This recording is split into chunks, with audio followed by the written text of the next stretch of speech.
আমি শুভেন্দু অধিকারী, রাজ্যের বিরোধী দল নেতা, ভারতীয় জনতা পার্টির পক্ষ থেকে প্রথম দফার নির্বাচন 23 এপ্রিল আপনাদের সকলকে, নিজেদের পরিবারের আত্মীয় স্বজন পরিচিতদের সকলকে ভোট গ্রহণ কেন্দ্রে সকাল সকাল ভোটদান করার বিনম্র আবেদন জানাই।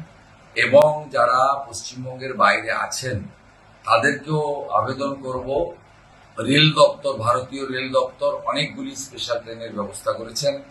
যেভাবেই হোক আপনাদের 22 তারিখ সকালের মধ্যে পৌঁছাতেই হবে। এই নির্বাচন কেবলমাত্র কোনো একজন ব্যক্তিকে বিধায়ক করার নির্বাচন নয়, দেশের সুরক্ষার প্রশ্নযুক্ত, পশ্চিমবাংলার মা বোনেদের নিরাপত্তার প্রশ্নযুক্ত, বেকার যুবক যুবতীদের কর্মসংস্থান, শিল্পায়ন, কৃষকের অধিকারের প্রশ্ন।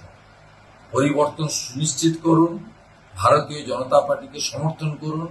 মাননীয় প্রধানমন্ত্রী নরেন্দ্র মোদীজি পশ্চিমবঙ্গের উন্নয়নের গ্যারেন্টি দিয়েছেন।